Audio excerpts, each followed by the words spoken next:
Jemi rikthyer në studio dhe do të flasim për shëndetësi, do të flasim për vaksinën kundër gripit. Me mua në studio është bashkuar drejtoresha e qendrës shëndetësore numër 3, njëkohësisht edhe mjek e familje, Bruna Shiroka, mikesh e emisionin 7/5. Përshëndetje dhe mirëmëngjes doktoresha. Shumë kënaqësi që edhe për mua të jem sërish këtu ke juve. Mirë, doktoresha, është kjo periudha më e mirë për të bërë vaksinën kundër gripit? Për fat mirë, po. Është periudhë e përshtatshme, është periudha e saktë. Ende nuk është shfaqur gripi në masën e konsiderueshme sikur se mund të ndodhi në stinën kur jemi. Pra është momenti më i përshtatshëm nga ky pikpamja shëndetësore për të përdorur vaksinën e gripit për të parandaluar pastaj shfaqjen më tutje të epidemive apo rasteve problematike. Mirë, mua më kujtohet edhe nga vitet e kaluara, nga eksperiencat e kaluara që ka qenë tetori, muaj në cilën ne thoshim që duhet filloni që nga tetori. Ka një lloj spostimi tashmë? Nuk mund të them që ka spostim, për fat mirë thash edhe një herë, jemi ende në periudhë pa epidemi, kur është e mundur të niset dhe të plotësohet vaksinimi i popullatës që nuk është vaksinuar ende. Sigurisht që sipas preferencave, vaksinimi mund të fillojë që prej muajit tetor, por pa filluar ende epidemitë virale. Dhe për sa kohë ende nuk janë shfaqur, periudha është tepër e përshtatshme. Dhe deri kur kanë mundësi për ta bërë vaksinën kundër gripit? Deri kur është koha e përshtatshme? Ne në këtë moment ofrohet vaksina falas, mbështetje e Ministrisë Shëndetësisë në programin për mbrojtjen e shëndetit të popullatës. Është planifikuar një sasi dozash për 138.000 vaksinash që janë shpërndarë në sistemin parsor dhe do të ofrohen kryesisht për kategoritë e vlerësuara, të themi vulnerable në pikpamjen shëndetësore, të vlerësuara nga mjeku, kryesisht të moshuarit mbi 65 vjeç me probleme të sëmundshmërisë kronike, ku dhe shfaqja dhe simptomatologjia e gjendje virale apo edhe e gripit është e rëndë dhe shpeshherë mund të sonojë jetën. Personeli shëndetësor që ka kontakt vazhdueshëm me të smur dhe kjo vaksinë është e përshtatshme për të ofruar në fëmijët e moshave 2 deri në 5 vjet, të gjykuara nga mjeku, pra për gjithmonë për kategoritë që riskojnë të shfaqen gjendjet agravuara në situata virale. E kuptoj. Mirë, të moshuarit le të themi ata të cilët janë mbi 60 vjeçë dhe përfitojnë edhe të moshas kriter, po bashkëshoqërimi me sëmundje kronike, të cilat agravojnë kryesisht sëmundje kardiovaskulare, sëmundje pulmonare, sëmundje të rënda të cilat kompromentojnë imunitetin, apo pacient që trajtohen me preparate imunosupresor, kur gjendja imunitare është e kompromentuar. Ata duhet vinë direkt në qendrën shëndetësore dhe të kërkojnë që të bëjnë vaksinën apo kanë një kalendar se është krijuar një traditë. Prej pak vitesh është bërë traditë që të ofrohet vaksina e gripit falas për një kategori pacientësh të vlerësuar sigurisht nga mjeku. Dhe në kuadrin e kësaj tradite, prej muajit tetor kemi patur një interesim në vazhdim dhe për fakti që vaksina nisi prej ditës së shtunë dhe sot besoj duhet të jenë ditët e fundit që kemi mundësi për ta ofruar, sepse fluksi i rritur i qytetarëve po. Kemi patur një listë pritje të cilët jemi detyruar ta telefonojmë duke vlerësuar sipas kategorive të popullatës dhe prura ka qenë jashtëzakonisht e madhe, pra ka qenë më e lehtë për ne për ta realizuar, për ta mbaruar, po dhe ideja për ta bërë sa më shpejt për të kapur në kohë mundësinë e parashfaqjes së virozave. Pra kur është edhe periudha më e përshtatshme në cilën ofrohet vaksina. Mirë, vjen mirë që ka një lloj ndërgjegjësimi edhe vinë edhe para se të ketë të vinë optimi.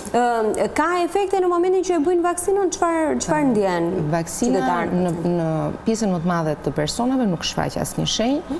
Në një pjesë relativisht të vogël, të themi të pakonsiderueshme, mund të shfaqë shenja abortive të një sëmundje virale, pra me ato shenjat karakteristike të dhimbjes fytyrë, të rrufës, të shenjat ose një temperaturë të lehtë subfebrile, e cila zgjat shumë pak ditë me një intensitet shumë të ulët të shfaqjes së shenjave dhe padyshim pa komplikacione. Pra këto janë shenja abortive të një sëmundje virale që mund të shfaqen në subjekte të rralla. Për sa kohë është i mbrojtur pacienti i cili bën vaksinën? Gjatë një viti kalendarik është vënë re mbrojtja që siguron vaksina deri në sezonin e ardhshëm të vitit që vjen të virozave. Mirë, ai është i mbrojtur, krijon imunitet të plot apo është më pak i predispozuar siç ka qenë më parë? Të themi që vaksina përfshin një grup virusesh për të cilat ajo siguron mbrojtje, por kjo nuk do të thotë që janë vetëm këto viruse që qarkullojnë. Kryesisht viruset të cilat kanë një agresivitet në shfaqjen e simptomatologjisë dhe të shenjave, që janë tepër virulent në përhapje në popullat, që shkaktojnë gjendje të rënda dhe me komplikacione. për të tilla viroza, për të tilla grupe virusesh, realizohet vaksina. Padyshim që viruse qarkullojnë jashtë vaksinës dhe çdo subjekt është i mundur të infestohet nga viruset në qarkullim. Por janë llogaritur që këta viruse që përfshihen në vaksinë, që sipas specialistëve janë probabël për të shfaqur në një vit pasardhës kalendarik, janë më të përshtatshmit për të mbrojtur shëndetin e popullatës nga mundësia e përhapjes së një epidemie apo e parandalimit të komplikacioneve në format e rënda. Doktoresha, ka nga ta të cilët janë edhe skeptik ndaj vaksinave dhe kam dëgjuar jo në pak raste të cilët thonë që nuk i bëjmë vaksinën sepse kemi mbrojtje në momentin që bëjmë vaksinën, nëse vitin tjetër nuk e bëjmë, kemi një imunitet më të dobësuar. Ka lidhje? Nuk mendoj që të kaloj përtej një viti kalendarik mbrojtja e vaksinës. Për të qenë skeptik, mund të them që ne personeli shëndetësor e praktikojmë prej 5 vitesh vaksinën e gripit për shkak të prurjes të këtij kontingjenti për të mbrojtur qoftë popullatën, po dhe personelin shëndetësor si një kategori vulnerabile të themi kundrejt shëndetit në rastin e epidemive virale. Dhe ka qenë me efektivitet të mjaftueshëm dhe ja kemi parë benefitet, kështu që do vazhdojmë. Unë kam dëgjuar edhe për ndërmarrjet e tëra të cilët vaksinojnë stafin e tyre që t'i kenë gjatë gjithë dimrit në punë që mos është efektive realisht. I mbajnë më shumë gjatë në punë. Mirë, doktoresha, për pjesën tjetër të popullsisë, jo vetëm për ata të cilët e përfitojnë falas, për të cilët folëm edhe pak më parë, për pjesën tjetër të popullsisë. Më thatë pak më parë për fëmijët 2 deri në 5 vjeç. Po pas moshës 5 vjeç? Padyshim që mund të vaksinohen. Ne themi që ky kontingjent vaksinash, të themi limituar krahasimisht me numrin e popullatës, është për këtë kategori, përfshi dhe këtë grup moshë dhe kjo është risi e kësaj vaksine, pasi kemi përdorur vaksina për të rriturit dhe jo për fëmijët.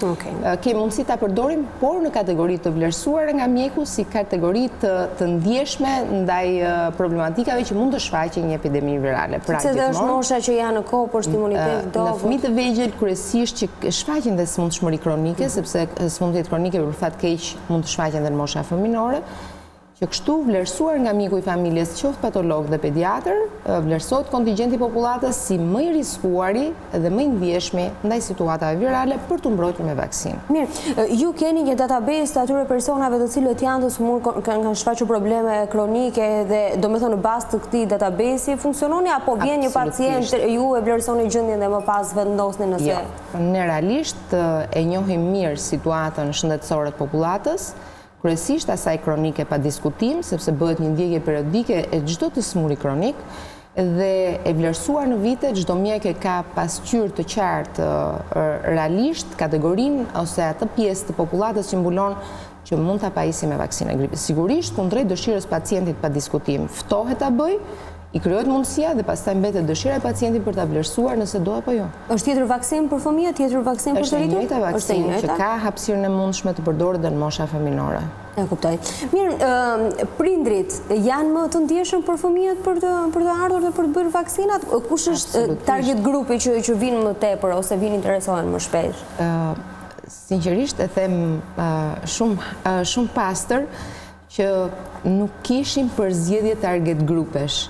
Kemi një prurje të papar, na duhet vështirësisht të përzgjedhim në këtë prurje të kërkesës për të realizuar vaksinën, atë kontingjent që vërtet duhet ta ndihmojmë. Pra, si prindër për fëmijë, si dhe të moshuarit për të ruajtur, dhe ndoshta këta të dytët është dhe më e fortë kjo ideja për të mbrojtur shëndetin, kanë qenë shumë kërkues dhe këmbgulës për ta përfituar vaksinën. Do ketë një fond të dytë që do të vi vaksinave, apo pjesa tjetër e popullsisë që ngelet e pambuluar mund të asigurohet? Ne kemi këtë prurje, nuk di çdo ndodh më tutje. Çdo pjesëtar i popullatës që ka dëshirë ta bëjë mund ta sigurojë vetë padyshim.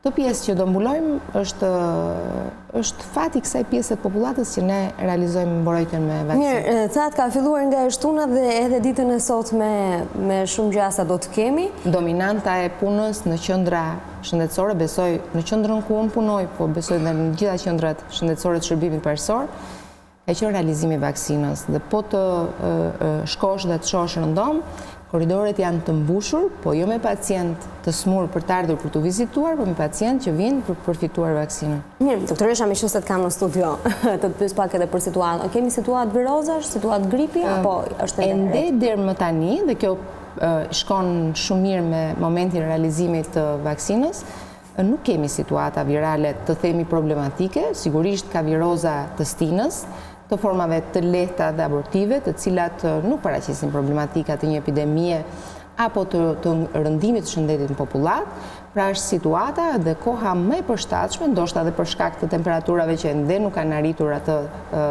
normale në stinës së dimrit, është situata më e përshtatshme qoftë kohore dhe stinore për të realizuar vaksinën.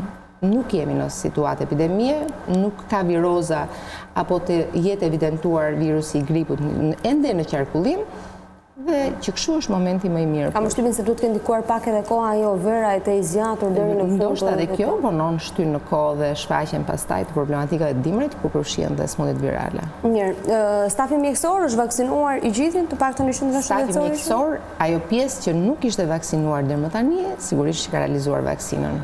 Keni dhe një këshill të fundit për të gjithë qytetarët të cilët na ndjekin, ndoshta për ata të cilët mund të jenë edhe skeptik për sa i përket vaksinës? Vaksina, të paktën dhe kjo aktiviti është tepër cilësore, kjo nuk diskutohet, por ne nuk mbetet për të thënë sa e mirë është, sepse kjo po mbaron realisht, po realizohet.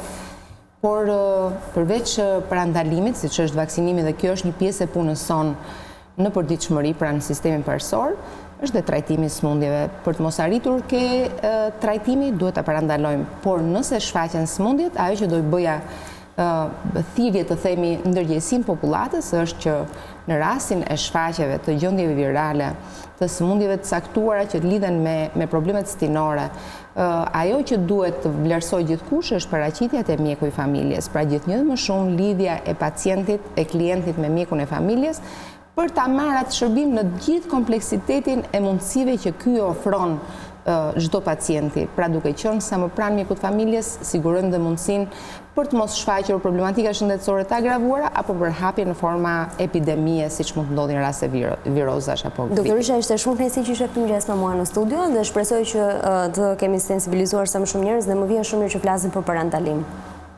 Kënaqësi. Ditë sa më të mbar.